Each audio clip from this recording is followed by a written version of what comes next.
Bem-vindos a mais um podcast Construindo Saúde. Eu sou Cristina Milagre, cardiologista e médica do esporte. Hoje a minha convidada é a doutora Maristela Ribeiro. Ela é otorrinolaringologista, especialista pela Sociedade Brasileira de Otorrino e tem mestrado e doutorado pela Santa Casa de São Paulo. O nosso assunto será sobre a apneia do sono. Você sabe o que é isso? Maristela, um prazer te receber no meu podcast para a gente falar de um assunto que é a bola da vez, né? Hoje é muito comum as pessoas estarem preocupadas com esse ponto. Ah, minha esposa fala que eu tô roncando, o meu marido fala que eu tô roncando, e aí, né? Nós temos que falar desse assunto tão prevalente hoje, né? Sem dúvida, Cris, muito obrigada pelo convite de estar aqui participando do seu podcast. Eu acho que isso é um assunto de extrema relevância. Se nós pensarmos, existe mais de 1 bilhão de pessoas no mundo com problema de apneia, né? E o que é a apneia? Exatamente, para a gente começar, né? Porque as pessoas que estão do outro lado, elas são pessoas que não são da área de saúde. Então, o nosso papo aqui, gente, é bem coloquial, é bem leve e fácil para todo mundo entender. Então, vamos lá, né? O que é a apneia do sono? A apneia do sono seria um estreitamento, um colapso da parte das vias aéreas superiores quando a pessoa dorme, por conta da parte muscular que existe uma fragilidade, uma diminuição de tensão ou mesmo por problemas anatômicos.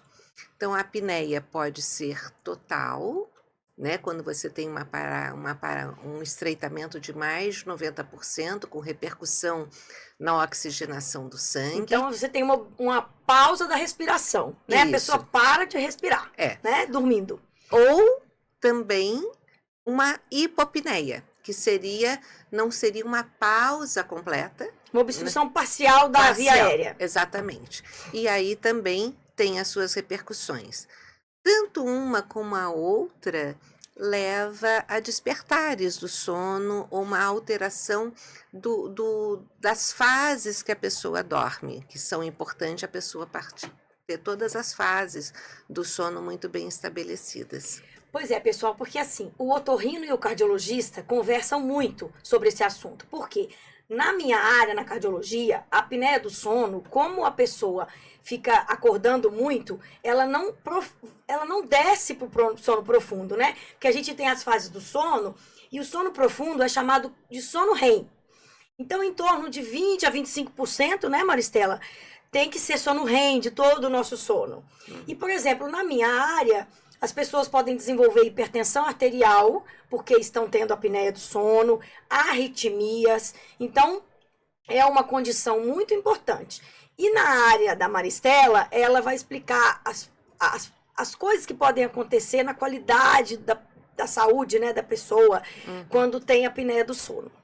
Então, assim, existem sintomas ou sinais muito clássicos. A pessoa tem uma sonolência diurna, uma irritabilidade, uma parte de alteração de concentração, né? Acidentes automobilísticos, acidentes de trabalho, por conta de não ter dormido de uma forma adequada.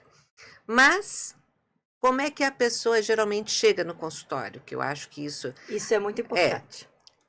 Doutora, ele está roncando. Né? Não, eu não ronco, é ela que ronca. Aí fica aquele problema, assim. Então, o ronco é um dos principais marcadores, né? Existem também os engasgos, assim, se mexer muito. Sensação de sufocada, tem paciente que acorda subitamente, assim, nossa senhora, parece que eu vou ter um negócio. Exatamente. Porque assim, gente, quando você para de respirar, o que acontece? O oxigênio, quando para de chegar oxigênio, vai começar a aumentar o gás carbônico. Então, o que faz a gente respirar é o gás carbônico que está aumentando, aí você tem um estímulo respiratório. Então, você fica ali retendo, de repente, aí a pessoa assusta assim e acorda, né, Maristela? Exatamente. É desse jeito. Agora, a gente tem também a questão de ter apneia, os idosos, né, pela fragilidade da parede, né? Não necessariamente porque tem obesidade, que é uma condição muito comum, né? A gente vê aquelas pessoas assim com o pescoço muito largo, né? Assim, você mede, né, o diâmetro do pescoço do paciente, né? Porque a gordura ao redor, ela também atrapalha isso, mas os idosos têm essa fragilidade da parede, né? Inclusive, teve uma vez um caso interessante meu, de um paciente, gente, que ele roncava e ele foi levar a filha para aula de canto. E aí ele começou a fazer aula de canto. E aí ele parou de roncar. Por quê? A aula de canto trabalhou a musculatura dele, né? Então, assim, você pode ir para um lado mais, né, assim, de fazer uma coisa mais, assim, a cultura, fazer uma atividade, assim, que ajuda, né? Eu achei muito Prazerosa, interessante, né? Ele falou, doutora, foi na brincadeira É. e aí eu melhorei meu ronco, né? É. Então, Assim, a prevalência, geralmente os homens roncam mais, têm mais apneias do certo. que as mulheres, uma fase de 4-1, 4 homens para uma mulher, sendo que a mulher, com a menopausa, ela também vai ter um aumento dos quadros de apneia. É mesmo? E qual que é a É. explicação para isso? Isso é interessante, eu não sabia desse... Pela própria parte hormonal e Olha pela só. diminuição do tônus, Olha né? só. Tá vendo, mulheres? Cada vez a gente descobre mais um detalhe da menopausa para nos prejudicar. Pois é. Eu adorava meus hormônios quando eles eram equilibrados, né? A gente vai sentindo o peso de tudo isso. Mas a gente tem, além, né, gente? Hoje, por que que isso tá muito prevalente? Porque as pessoas, mais da metade da população hoje, tem sobrepeso ou obesidade. Então, isso vai aumentar a chance de ter apneia, né, Maristela? Sem dúvida. Mas você tem pessoas magras, longilíneas, que roncam. E aí? Então, aí que vem a parte da importante avaliação do otorrino, para fazer uma avaliação crâniofacial, né? Se tem alguma deformidade, aquelas pessoas que têm o queixo Mais para trás. mais para trás, diminuição da própria mandíbula, um tamanho de língua volumoso, um desvio de septo, um aumento de amígdalas, em crianças o aumento de adenoide, né? Problemas inflamatórios também são importantes serem levados. E curioso que hoje os estudos mostram que a pessoa não engorda só no diâmetro cervical. O volume da língua também aumenta Com a obesidade? com a obesidade por deposição de gordura na Olha língua. só, que interessante, né? Eu também não sabia desse detalhe. Então são coisas assim bem importantes que eu acho que a preocupação hoje com a sua Estilo de qualidade de vida, o estilo de vida, tem que ser sempre o seu norte, né? Vejam vocês, quantos podcasts vocês já viram, eu já gravei aqui, e quase em todos os podcasts a gente fala da questão do estilo de vida, em várias patologias, né, gente? Então, assim, a gente tem que correr atrás disso de uma forma ou de outra, não tem jeito. Uhum. Agora, o exame que detecta a apneia, como chama esse exame e como que a gente sabe que você pode fazer ele no hospital e tem alguns lugares que você pode fazer domiciliar, né? Isso. Como é que funciona? Maristela, explica aí pro pessoal o que é a polissonografia, né? A polissonografia é o exame padrão, e dito padrão ouro, para se detectar as apneias, as hipopneias, as alterações da qualidade do sono, porque você coloca vários eletrodos que medem, fazem a medição das ondas cerebrais, eletrodos que fazem a parte avaliação cardiológica em termos de arritmia, né? E outros eletrodos para ver a contratura muscular, para ver a movimentação dos membros inferiores. E a hospitalar, a polissonografia hospitalar, que é a tipo 1, é que tem essas condições Todas e sob a supervisão de um técnico. Sim. Né? Existe outras polissonografias domiciliares. A tipo 2 é igual a tipo 1 hospitalar. Sei. Só que é feito sem a supervisão de um técnico. O técnico vai na casa do paciente, instala toda a aparelhagem e faz as medições, e depois isso é feito a leitura por um profissional especializado, geralmente é um profissional médico, para fazer o laudo final. Existe a polissonografia tipo 3 e 4, que também são domiciliares, e que não fazem todas essas medições. Não vem também as fases do sono da pessoa, não vem a posição de dormida da pessoa. Se você faz uma polissonografia tipo 3 ou 4, quando você tem a suspeição grande do paciente ser um apneico, ou seja, que tenha muitas apneias, pela própria história clínica você consegue ver isso, aí você pode pedir a 3 ou 4. Se esse exame vier negativo, é o falso negativo. Então aí você vai ter que fazer a polissonografia tipo 1 ou 2. Então, na verdade, fazer no hospital ou fazer em casa vai depender do médico falar, não, no seu caso você pode fazer em casa. Isso. No seu caso eu prefiro que você faça no hospital, né, Maristela? Porque Isso. tem algumas características que você precisa ter que pode ser que o de casa não seja tão, né, minucioso assim, não tenha tantos detalhes. O exame, gente, é interessante porque quando a gente lê o exame, ele fala quantas apneias ou hipopneias por hora, né? Então ele faz aquele cálculo e divide pelas horas do sono.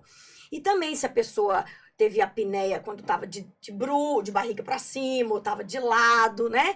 Então, às vezes, também, depois eu quero que você fale sobre isso, de algumas técnicas de higiene do sono, né? Mas aí, por exemplo, quando a pessoa tá respirando normal, vamos supor, ela tá com uma saturação lá, aquela do dedinho, da época da Covid, né? Que a gente vê a saturação. E aí a pessoa tá com 93, por exemplo. Aí ela faz a apneia e ela para de respirar. Aí a saturação vai caindo, caindo, caindo, caindo, caindo. Chega uma hora que ela respira. É assim que funciona. E aí ela vai respirar e isso vai acontecer várias vezes durante o sono. Eu já peguei pacientes que chegam a 79, 75% de saturação quando faz a apneia. Aí a analogia que eu faço para os pacientes é assim: lembra na Covid que se você tivesse com 92, você tinha que ir para o hospital? Imagina que você está fazendo uma saturação de 71.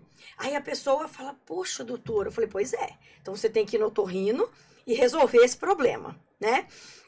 Mas tem algumas. Aí, falando um pouco de tratamento, né, Maristela? Assim, eu queria que você falasse um pouco, porque tem casos mais leves, que algumas medidas pode facilitar, né? Quando você vê a posição que ronca mais, ou se todo mundo tem que usar aquela máscara para dormir, que é o CPAP, que os pacientes reclamam muito, ou se alguns casos vão para cirurgia e se tem sucesso, né? Então, assim, como a gente falou, cada caso é um caso. Você tem que analisar individualmente, né, o paciente. Então, você vai fazer análise física, primeiro o exame clínico, a história clínica e o exame físico depois vem a seguir.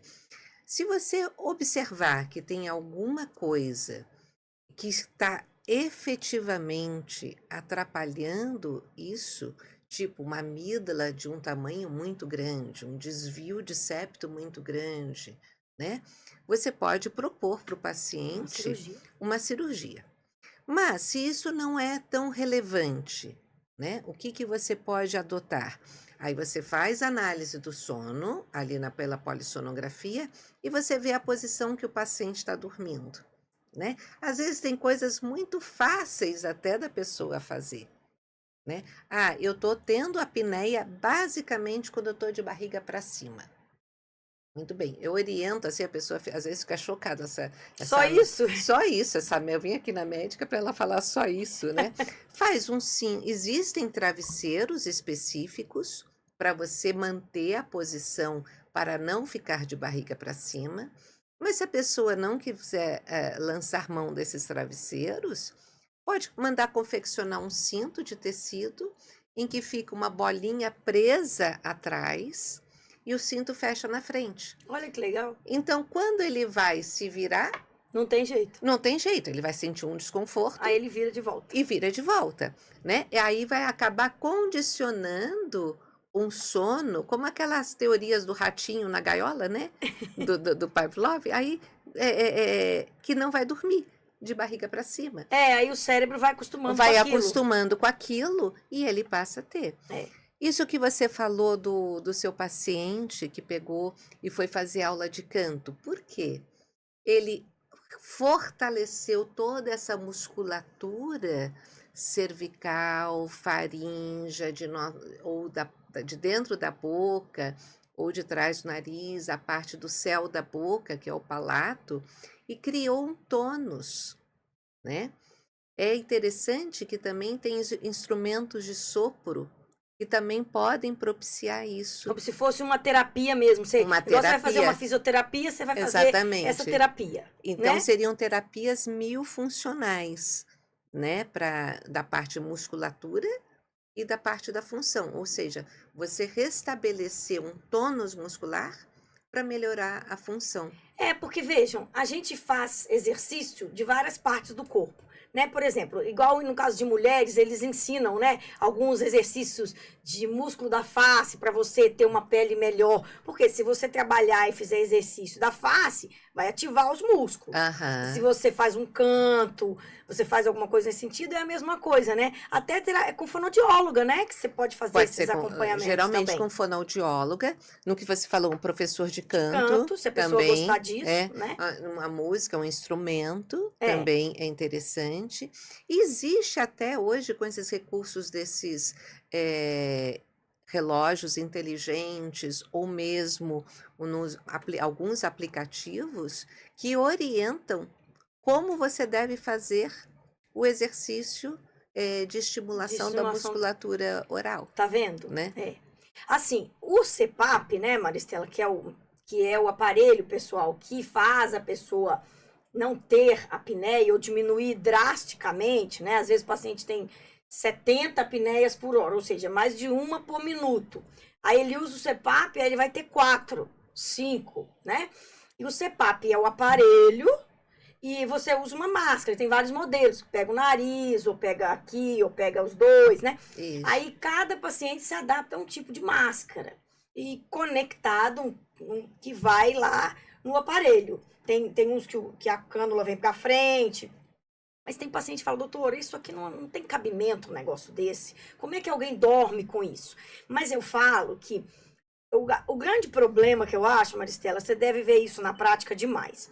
Aquele paciente que tem todos os sintomas da apneia, cansaço, fadiga, sonolência diurna, irritabilidade, todas essas coisas.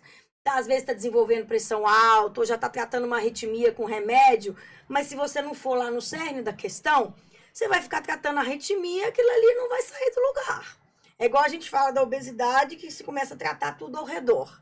Tem que olhar a questão em si, né? Mas ele usa o CPAP. Mesmo que num primeiro momento ele não gosta muito, mas se a vida dele muda, aí ele fala assim, ele usa, porque ele acorda outra pessoa.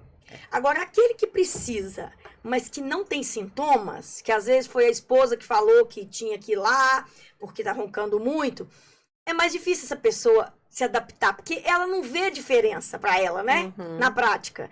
Aí ela fala, por que eu vou usar esse negócio aqui desse tamanho, essa parafernália toda, né? E não tem uma melhora clínica. É difícil essas situações, não é? É assim, é esse ponto que acho que entra muita parte médica para tentar mostrar para o paciente o quanto isso é importante.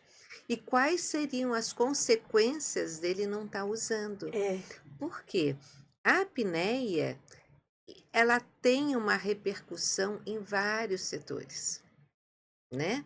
Então, você pode, como você colocou, na parte de arritmia, na parte de hipertensão, aumenta também a parte de obesidade, e aí fica Sim. um ciclo Que a vicioso. pessoa tem dificuldade mesmo de É, perder peso. é. Porque essa dinâmica dos hormônios, quando a gente dorme, atrapalha tudo. Tudo, tudo. O diabetes, quadros de depressão, né? Sintomas, outros endocrinológicos também, da parte do Metabólico. metabólicos, são muito importantes. Então, se nós conseguirmos mostrar isso para o paciente, olha, você pode ter um AVC, É. né?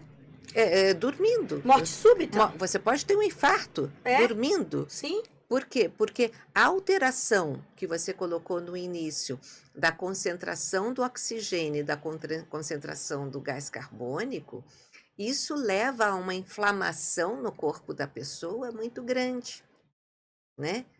E também altera os vasos, diminui a espessura do vaso quando está Faz acontecendo é, isso, tá acumulando gás está carbônico, né? acumulando gás carbônico. Então, é um complexo. Hoje, eu acho que a apneia ela tem que ser encarada como uma doença que tem múltiplas facetas e que tem que ter os profissionais Envolvidos. correlatos e envolvidos. É. Porque não adianta só, foi no neuro, o neuro manda colocar um CPAP. Sim, mas ele tem alguma outra alteração? Precisa ver. Precisa ver o paciente como um todo. É. Então, eu acho que é uma doença multidisciplinar. E por exemplo, se você tem apneia, eu peço muitas vezes nesse sentido relacionado à minha parte.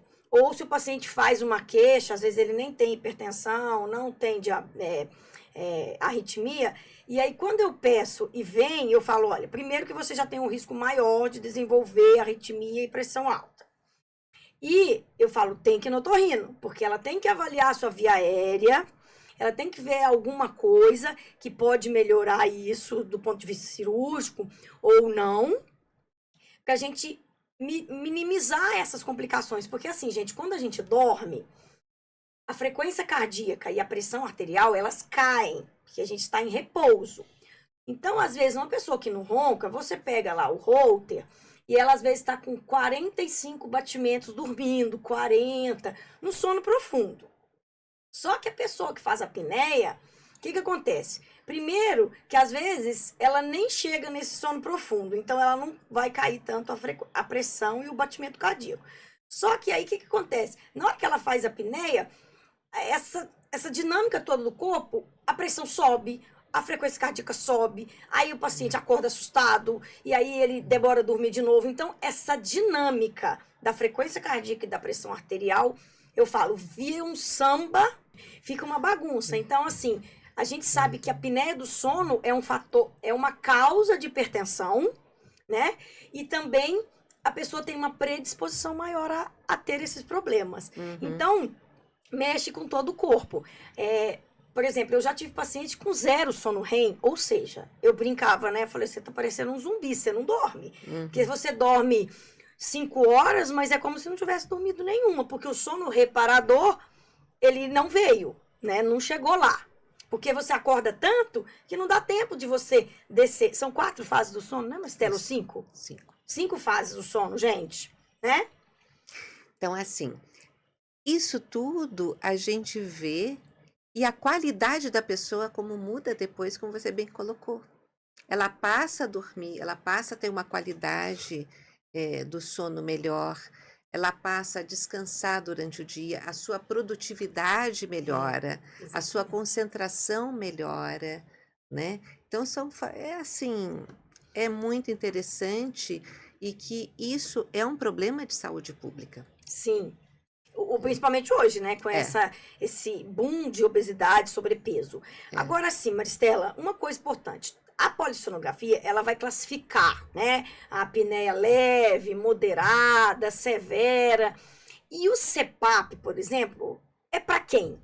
Assim, porque muitas vezes eu mando o paciente para você, aí ele volta e fala, a doutora Maristela falou que o meu caso é CPAP. Ou às vezes ela fala, não, ela falou que o meu caso não tem necessidade. Então, como que você avalia isso, assim, para as pessoas entenderem?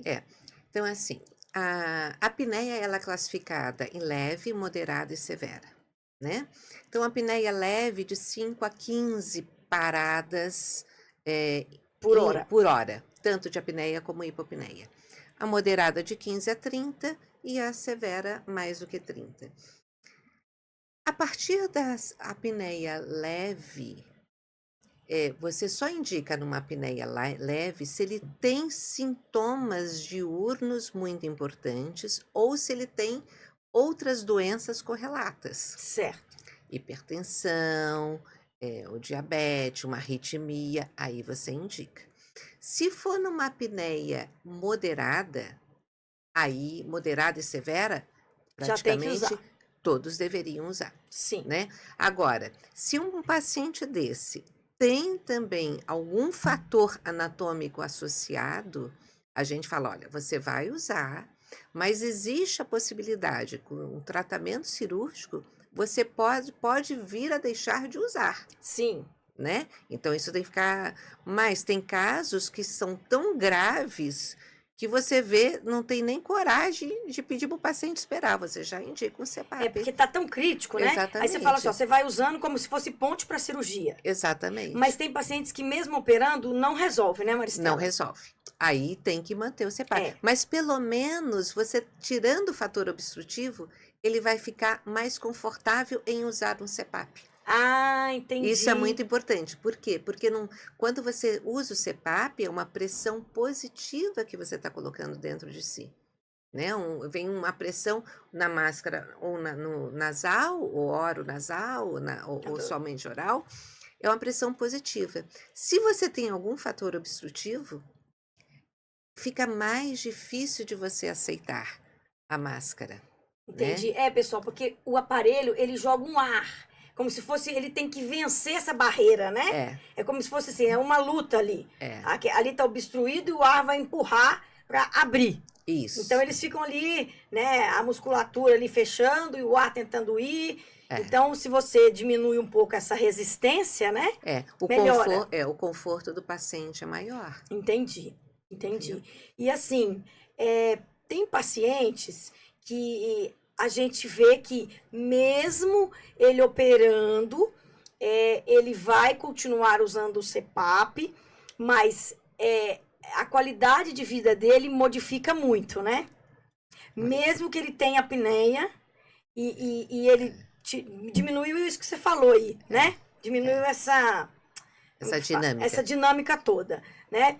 E, uma coisa que eu lembrei que eu ia falar. Depois que opera, leva um tempo para você avaliar, né, Maristela? Porque você tem toda uma É, cicatrização do é, processo. Não é assim também, gente. Operou e daqui um mês tudo se resolveu. é. Porque essa musculatura toda tem que se recuperar de um trauma cirúrgico, né? É, se geralmente eu peço com um período em torno de uns 6 meses para fazer uma nova poli, mas em alguns casos a gente até pede Mais cedo. mais cedo a polissonografia tipo 3 ou 4, só para nós identificarmos o quanto restou de apneia e se ele já precisa estar colocando o aparelho com brevidade, Entendi. né? Então, isso é muito importante. Isso a parte respiratória, pessoa respirando com uma melhor qualidade, ela tem uma expansibilidade, o pulmão trabalha melhor, Isso. né? A sua capacidade cardiorrespiratória é melhor, né? Ela oxigena melhor. Então, ela vai diminuindo também todo o fator inflamatório do É, corpo, né? exatamente, porque É, essas pessoas, a maioria está inflamada. E exato. assim, é um ciclo vicioso no sentido assim, a pessoa não dorme, tá sempre cansada, tem indisposição, tá irritada. Aí você quer que ela faça exercício para ela emagrecer, ela não tem pique. Ela não vai dar conta de fazer. É, Então, muitas vezes, o CPAP é aquele pontapé inicial. Porque aí ela usa o CPAP, aí eu falo, ó, aluga, né? Compra a máscara, aluga para ver como é que você vai adaptar. E aí vai dormindo melhor, a pessoa já tem mais disposição para fazer uma caminhada, para ir para academia, exato. e aí a pressão já começa a melhorar, e aí vai puxando o novelo, e tudo Exato. aquilo vai melhorando. É, Então é que eu falo, a gente tem que escutar o paciente, né? Porque assim, e ver o contexto que ele tá. Porque muitas vezes, gente, ele não consegue sair daquele ciclo vicioso de cansaço, de fadiga, não dorme direito, aí a pressão sobe e tá estressado. Como que essa pessoa vai, não, agora eu vou ter pique, vou fazer alguma coisa. Não dá conta. é. Se nós pensarmos até nesses pacientes que têm indicação de cirurgia bariátrica, né, porque eles estão num grau de obesidade tão importante, né, não, ele com certeza ele tem problema de apneia. E aí, uma vez ele fazendo a cirurgia, diminuindo o peso, muitas vezes Talvez ele nem precise fazer nem a cirurgia precisa. bariátrica, Não, né? Ou faz Porque a cirurgia bariátrica e reduz, e não vai também precisar usar o CPAP depois. porque já diminuiu. Já É igual diminui. aquele paciente que ele perdeu peso, independente de ser bariátrica ou não, né? Hoje esses medicamentos novos aí para obesidade, e ele também deixa de ter gordura no fígado, a pressão normaliza, deixa de roncar, a esposa fala, nossa, melhorou muito, É. né? Então, assim, eu acho que assim, a gente tem que passar uma mensagem muito importante, que não é só para aquela pessoa que tem algum sintoma da apneia. Se você ronca, você tem que fazer uma avaliação. E se você ronca, você estiver acima do peso, você tem que focar na perda de peso, porque isso aí já vai impactar, né, Maristela? Exato. Então, muitas vezes, é o companheiro ou a companheira. Às vezes o paciente fala, doutora, minha mulher mandou falar para a senhora que eu tô roncando quando não vai na consulta, né? Exato, Aí exato. eu já peço a polissonografia, já falo, ó, já marco otorrino, porque se tiver escrito lá apneia, vai ter que fazer uma avaliação. Então, eu falo que nós médicos, a gente dividiu a medicina, né? Porque é muita coisa. Mas a gente trabalha em conjunto com os colegas, porque tudo uma coisa interfere na outra, né, Sem Maristela? dúvida, sem Não tem dúvida. jeito. Então, assim, eu acho que a gente está aí chegando no finalzinho do nosso tempo. A gente vai conversando e o tempo, né, voa. A gente tem muita coisa para falar. Mas eu acho que o mais importante a gente abordou, né? O que é a apneia, as coisas que podem favorecer que isso aconteça, a repercussão no corpo, por que que você tem que ir no otorrino, por que que você tiver com a pressão alta e tiver tendo alguma palpitação e você ronca, você tem que ir no cardiologista. Né? Então, É. a gente trabalha muito em parceria, né, Maristela? Sem Eu mando o dúvida. paciente para você, você manda o paciente É. para mim, porque tá tudo interligado. E eu já vi paciente que ronca e fez polissonografia e não foi no otorrino. É o que você falou, às vezes o neuro manda usar o CPAP, mas o otorrino não avaliou a via aérea, né? Então, isso é muito importante, né? Tem alguma coisa que você acha que é importante você mencionar da sua área, um olhar assim mais especializado mesmo sobre esse assunto da apneia? Olha, eu considero que a apneia hoje é uma coisa de extrema gravidade populacional. Por quê? Porque as pessoas estão ficando mais sedentárias, as pessoas estão ficando mais obesas. Inevitável que nós estamos envelhecendo, a população está envelhecendo e com isso aumenta também a apneia. Então, é a pessoa ter um foco realmente em qualidade de vida, uma preocupação maior Com o estilo de vida. com o estilo de vida, com o que ela se alimenta, com o que ela faz de atividade física, porque muitas vezes a pessoa pode não perder o peso na balança, mas ela diminui a massa gorda fazendo exercício físico E aumenta o músculo. e aumenta o músculo, aumenta o tônus, É. né? Aumenta a força do músculo e mesmo a musculatura cervical e faríngea, que são importantes nessa parte, né? Então, assim, eu acho que é uma coisa complexa, é uma doença complexa, né? Estão vindo bastante coisas, estão vindo técnicas novas cirúrgicas, a nível de palato, a nível de estimulação de um nervo, o ioglosso, que vai melhorar a abertura Da da via parte aérea. da via aérea. Então, muita coisa está vindo. E se está vindo muita coisa, é porque a doença é grave. É grave e está atingindo muita gente. E está atingindo muita Né? gente. Quando você pensa em saúde pública. Exatamente. Né? E realmente, esse envelhecimento da população, a fragilidade do tônus, né? Da parede, a gente vai envelhecendo e vai ficando. A gente só não fica muito molenga porque a gente faz musculação, senão a gente vai ficar. Exatamente. Né? Exatamente. Bom, Maristela, eu queria agradecer muito aí o nosso papo, foi muito esclarecedor, né? É sempre bom a gente conversar com quem entende do assunto, né?